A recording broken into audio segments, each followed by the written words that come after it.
大家好，又係我大師啊！今日呢，我會教你猜饅頭。好多中式包呢都會用到饅頭皮嚟到做，所以想整中式包點嘅你呢，就千祈唔好錯過今次嘅教學啦。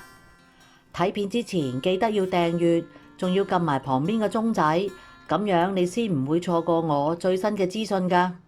整饅頭嘅材料呢，有228克嘅低筋麵粉、6克嘅拋打粉、6克嘅豬油、46克嘅糖、6克嘅酵母同114克嘅水。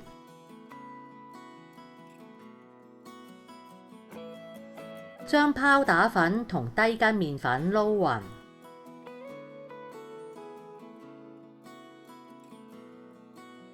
喺中間開個窿，我會用一個平底嘅容器嚟到幫手，會工整啲。跟住再喺外圍畫多一個圈，倒啲酵母、砂糖同埋豬油喺中間，係咁以猜勻。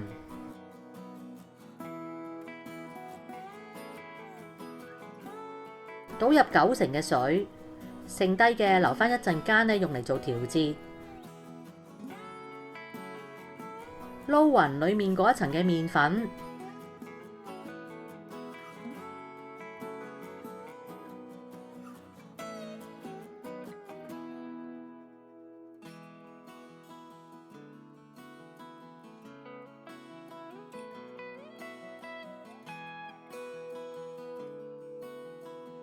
再用刮刀幫手撈勻埋外面嗰一層。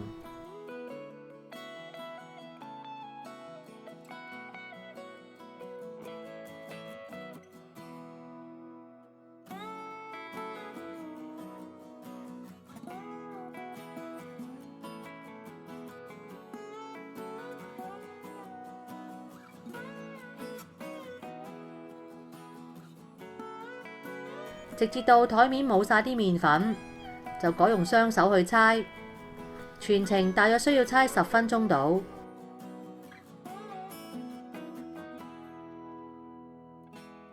搣翻晒手嗰啲麵粉出嚟，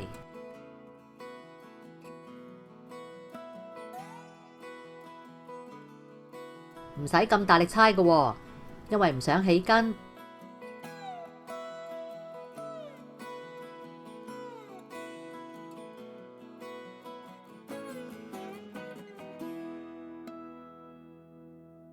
如果嚿麵團夠水分，就應該好似我咁黐手唔黐台。而家仲未得㗎，要再猜多一陣，猜到佢表面乾滑為止。如果仲要加水嘅話，就要逐少逐少咁落。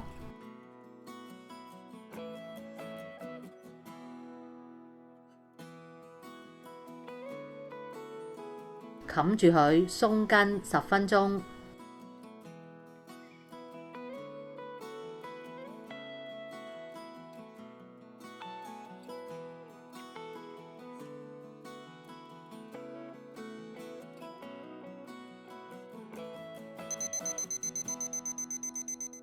好啦，鬆筋完啦，喺台面掃多啲手粉。將嚿麵團反轉嚟放，用麵粉碌推開佢，擺喺中間向上推，唔使推到盡。拎起擺返去中間，再向下推，都係唔使推到盡。唔好來來回回咁樣推。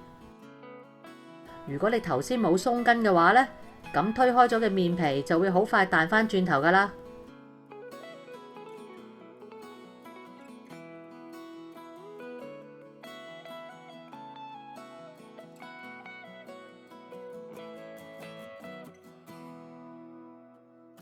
你見到呢，我係中間薄，上下兩邊厚，係有原因㗎。我一陣間呢就會話你知點解。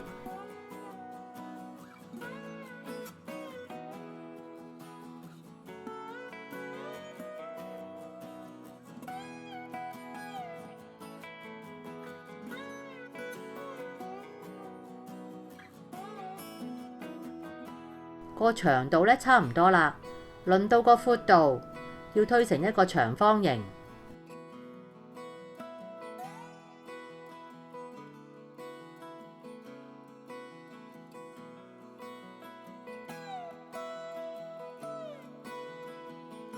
打斜咁向四隻角推，就係因為之前咧兩邊都有留返厚啲，所以而家咧先至有足夠嘅面皮可以推到四隻角出嚟。厚薄唔平均嘅地方咧，就用手將佢撥平，掃走面頭啲手粉，掃一層薄薄嘅水。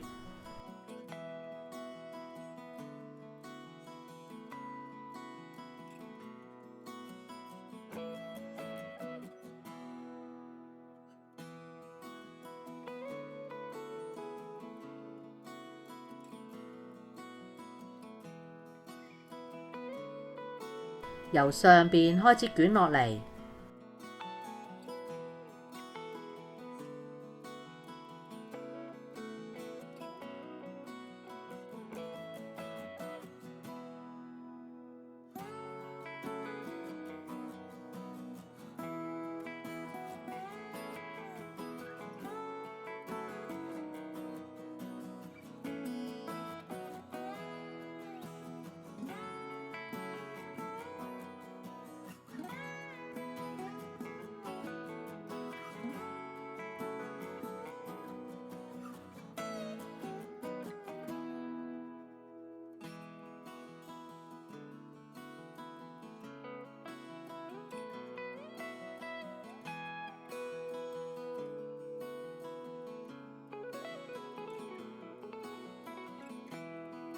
將個接口向下，掃乾淨面頭啲粉，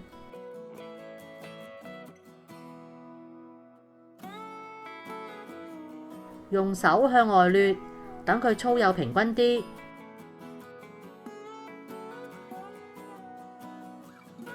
切齊頭尾，度2個手指位。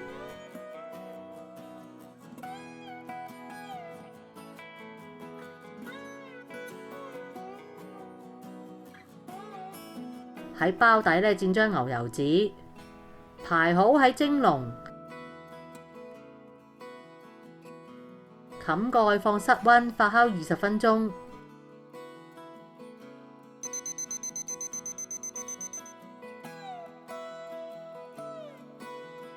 你見到啲麵團咧脹大咗少少，撳落去好似棉花糖咁軟綿綿，就可以拎去蒸。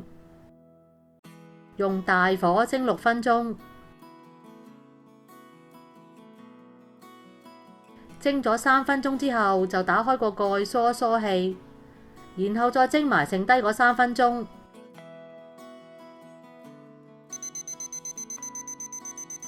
蒸完呢，可以即刻開蓋，啲饅頭呢都唔會縮返落去㗎。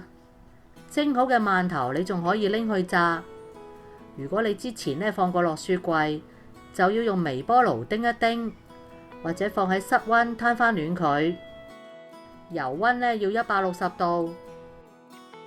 如果冇溫度計嘅話呢，可以放對筷子落去，見到旁邊有氣泡就即係啲油溫夠熱啦。全程用大火，要不停咁用筷子反下佢。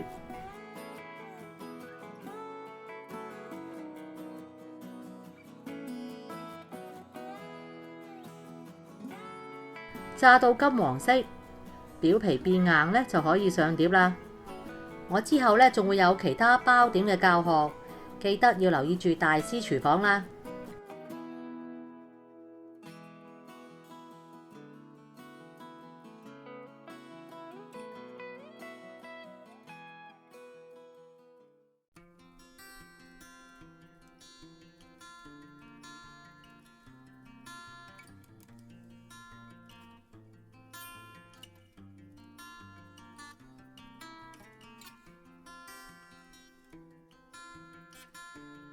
如果鍾意我嘅影片，就記得俾個 like 同埋訂閱我嘅頻道啦。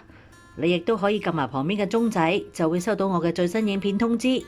如果有問題想問嘅話，歡迎喺下面留個 comment，我會盡快覆你哋㗎啦。下次再見啦，拜拜。